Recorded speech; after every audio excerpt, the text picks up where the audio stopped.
G'day guys, I'm Khan, actor, Jonathan, actor, son, actor/presenter of Convo Couch. Yes, Convo Couch, you got it. Okay, so you guys are actors, and you do a lot of theatre work, and you do a lot of film work, especially your dance, acting stuff. Yeah? How did you guys meet? Oh, okay. Well, it was a long time ago, actually, 2008, I believe. End of 2007. End of 2007, start of 2008. Good. Wow, yeah. And it was, we were involved in an immersive theatre experience, and it was called Prison Break Live.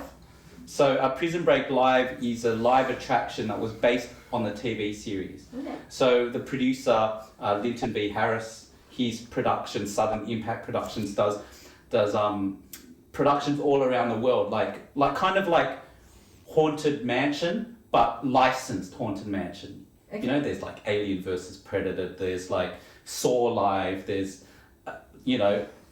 Tomb Raider and all of that stuff. So you did Terminator too, didn't you? Terminator and all of that. Yeah, so we did, we met on that one, Prison Break Live. So Prison Break Live, was that like a theatre set or was that Yeah, it was an interactive scare show that was pretty much, they have them these days as well. People have ripped off the idea or vice versa, I'm not sure. Yeah, I think Linton came up with the original concept, right? I'm not sure, but he could be, I think he was the first one that licensed successful ones them globally, because he does it everywhere. Yeah, America, London, Asia, Australia. That's right, yeah. So what it was, our thing was, it was like a maze. Made out of Haunted Mansion kind of thing, you know? Yeah, and groups of people would go through this maze of fencing. It was made of fencing. Yeah. And some would be dead ends, some would be the 7-minute route, I think, if you were quick. Yeah. It might take longer if you go through the dead end or whatever. Yeah. But people would go in groups after being introduced in this room by an actor playing a host or Prison warden? Yeah, they appear in the show. So you meet characters during the show. Basically, it's just you go through and they jump out at you, and it's basically like a haunted mansion without the cheese of the mechanical things going boom, you know? Yeah. But human performers doing it. And you actually go through professional scare school training. Yeah. Right. So you can't touch people, but that was the golden rule, but we were taught techniques to scare people any other way possible. Yeah, you go to Scare University. Like how? What are some of the ways you scare people? One of them. Do you remember? It was so much fun. Was it a week?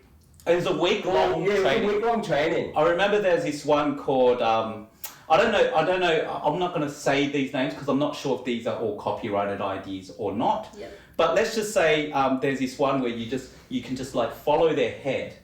You know, if this is like their head and they're like, you know, you're following their head, so they can never see you, and you're predicting their moves. So even when they turn around and you duck, they can't see you. Okay. So it's about getting really, really close to them, and then like maybe just like standing up, blowing on their neck, and then just ducking, and they look around and like whatever. Then you do it again, and then the next time they turn their head, you're just there. You know, things like that. That would freak you out so much. And you guys actually get good at following behind people and predicting their moves? Yes. Yeah, we did actually, because it was a 3-month thing. That's right. So I mean, the week training was great, but I think I got better during the show. Yeah. Because we were actually using the techniques in practice. It was so much fun. And another project that we're currently working on is like work in progress. It's more rather than performing, it's more to try and create work, for diverse performers, you know? Yes. Yeah, maybe you want to... Well, what he's talking about is this collective for performers of like-minded, backgrounds or vision to get together and create work. Like Jonathan says, we've actually come up with a title and a mission statement actually, so it's... The title we'll keep silent about what that title is because we want to release it when it's ready, but we can, read out the mission statement. Maybe develop interest, or if anyone wants to approach us to touch base or contribute or whatever. We have spent a bit of time trying to come up with as much, as much of the project as we can get ready. So the mission statement is to create visionary and exciting content that has impact for an inclusive and diverse community. And that took us a whole... Well, Jonathan had this really cool way of this workshop method of activities and brainstorming for us to create this mission statement. Because he has a teaching background as well. Yeah, I have a teaching background, just creative brainstorming basically. I don't know what else to call it, but it's just brainstorming, but on a creative level, you know. Instead of like a whiteboard and you're just doing mind maps and things, you know, I make it up as I go. So for example, I just had placards and we wrote out words or drew meanings of like what stood out in terms of concepts of what we want to achieve, and I just threw them around the room, and I just go like just go to an area that you're, you know, drawn to and pick up a card, and it might spark this idea. And when you got that, put it on the, you know, put them in piles, and then we picked up the piles, and eventually you could see where there's three of us, you know, gather our information and how our minds work. And then you go, okay, well, this is where our minds are gathering in this pile here. Let's see what comes up. And you figure out, oh, actually, we've all had that, we've all synced in to this energy, I suppose. He facilitated the creative process. So we came up with the group name, which we can't reveal. Not yet. But also the mission statement that I just read out. Yeah. So it was really fun, actually. Yeah, and essentially it is, we don't know if it's going to be a production company yet that actually creates work, or if it is like a collective where we gather to create community and then go out and create work. We're not sure yet. It could be all of the above. I was sitting as an alternate to a person at the National Performance Committee. The National Performance Committee is equity. They're the union for the actors under the MEAA, the Media Entertainment Arts Alliance. I went down to Melbourne to someone couldn't make it, so I sat down. And it's like the Performers Parliament, where we discuss the important issues of the industry. And if something is being negotiated, like for example, maybe a channel is buying something from another channel and they're offering residuals that are really crap, how do we intervene as a union to try and make sure that the actors get what they're lawfully entitled to, right?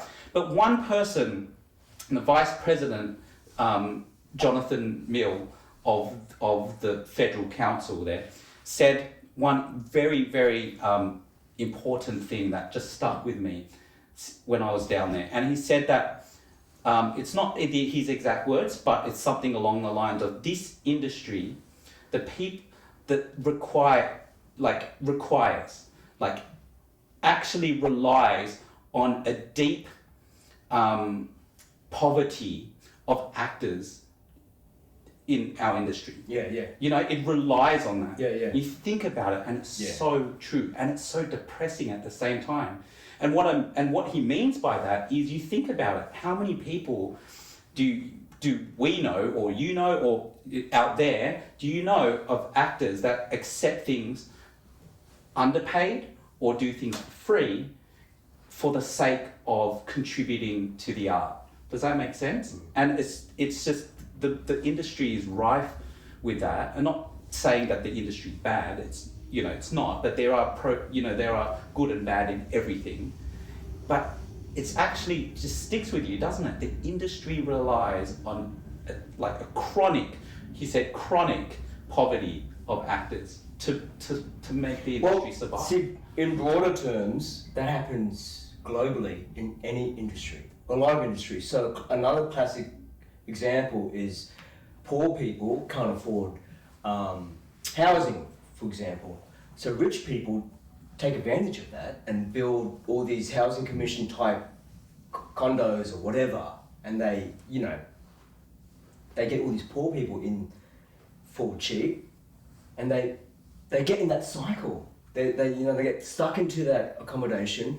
These buildings don't get looked after, but rich people pocket in so much globally in that sort of system. Yeah, so that's the thing about, it's the same sort of principle, but unfortunately, it's one of those things that's part of life, in a capitalist society. Yeah, and it's something that we need to, all of us, to get used to and find ways of coping and getting ahead of that, Yeah, and so then to bring it around, all we're trying to do then is to try and stop that vicious cycle and create, something that is commercially viable.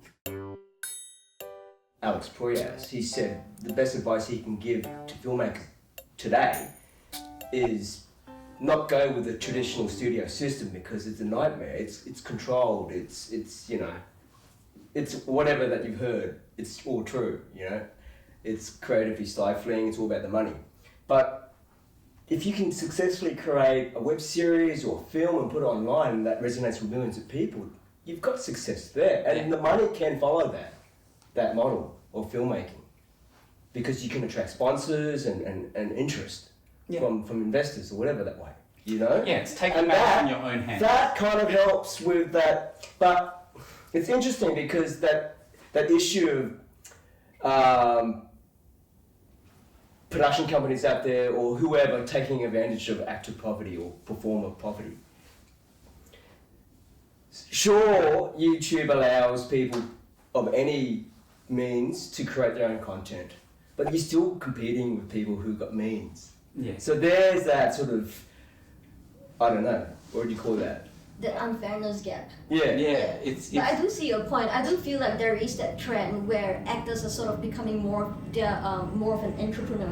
They create their own content, marketing, selling, and that's fueled by technology and social media. So I think technology and social media is helping us towards that better outcome. Yeah, it's also access to technology and filmmaking or whatever. Yeah. That has to improve as well.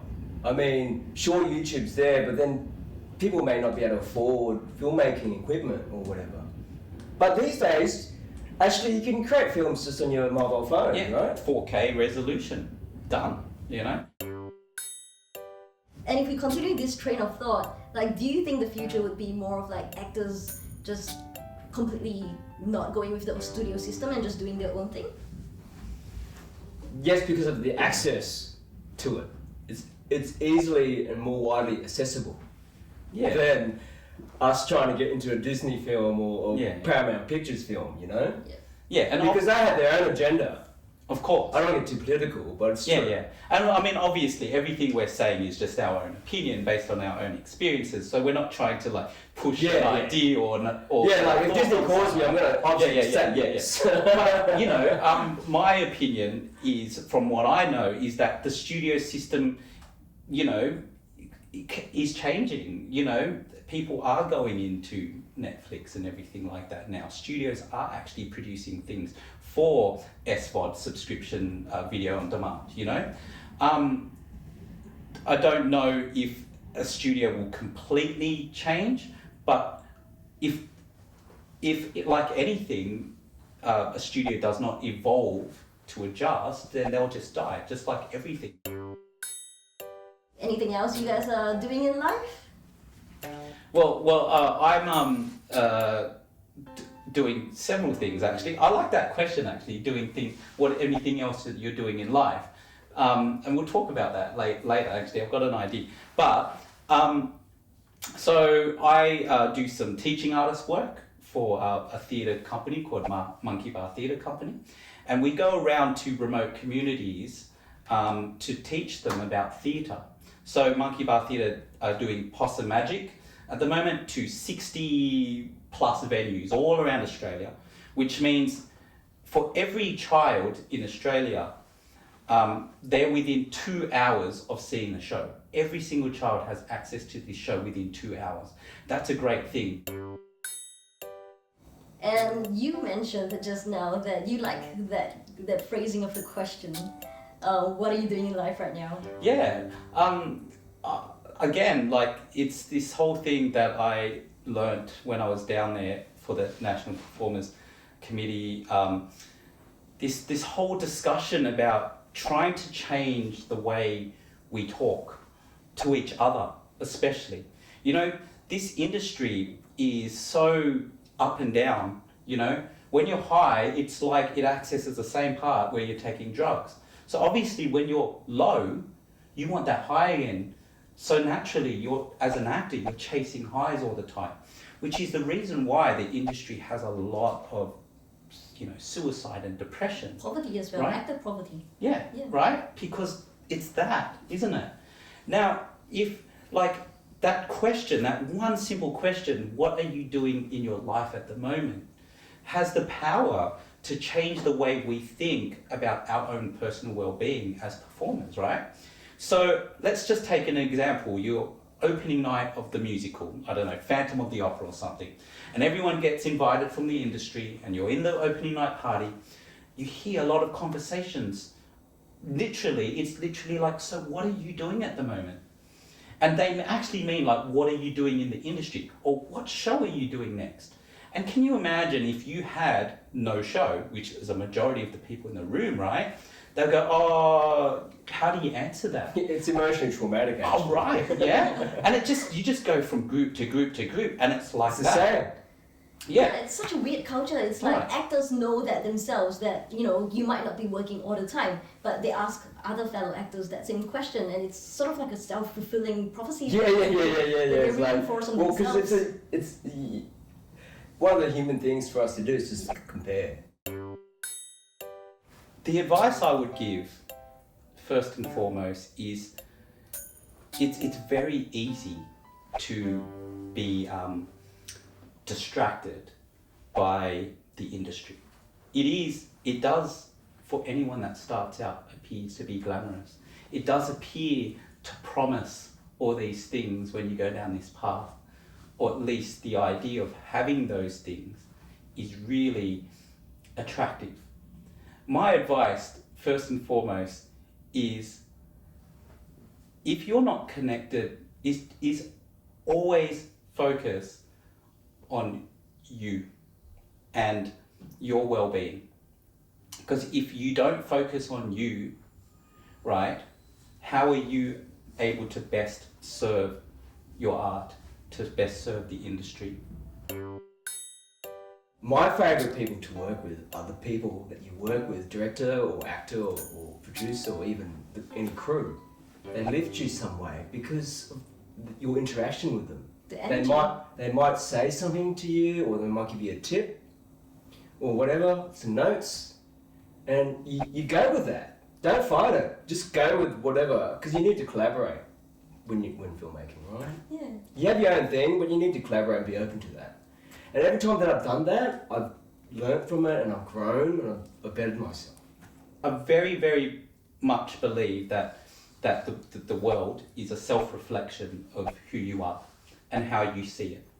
You know, just and it's about living authentically as much as you can with who you are, and the people that you're meant to work with will come into your life at certain times. I hopefully can just scare her or make her creeped out or make her feel uncomfortable based just looking at her eyes and doing nothing except looking in her eyes. So let's see if this works. Okay, this experiment, mate, is gonna give me nightmares. I feel like I can out-happy you. I'm just gonna talk until I'm out-happying you.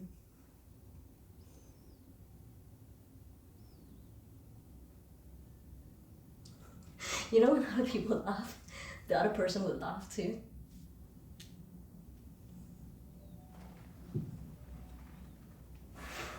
Cool, thanks, Khanh. I like that effect there. I need a bit more wind.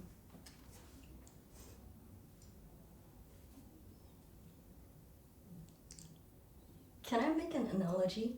It's like Harry Potter. You know there's like the Dementors in Harry Potter, and the way to defeat them is to think like really happy thoughts. It's like what you say, energy. So your energy right now is sort of like counted a little bit in my mind, I guess.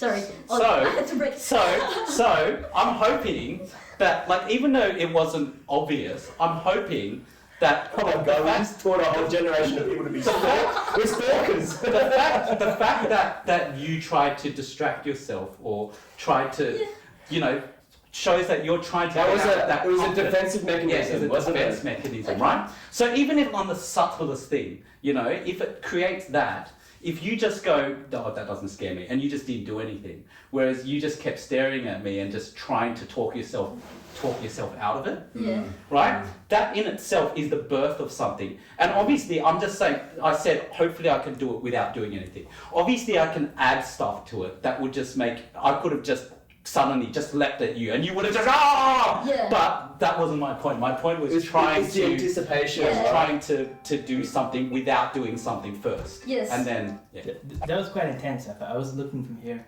It was quite intense. And I think also because you told me up front what you were going to do, so I sort of knew how to Yeah, alright. But that's the trick sometimes, actually. Because I remember being inside and people have seen you from a distance. They can see you got all that time from them getting from where they were to you, and you got to think about, oh my God, I've got to adjust my plan. They've seen me. Yeah. Well, what can I do now? Exactly.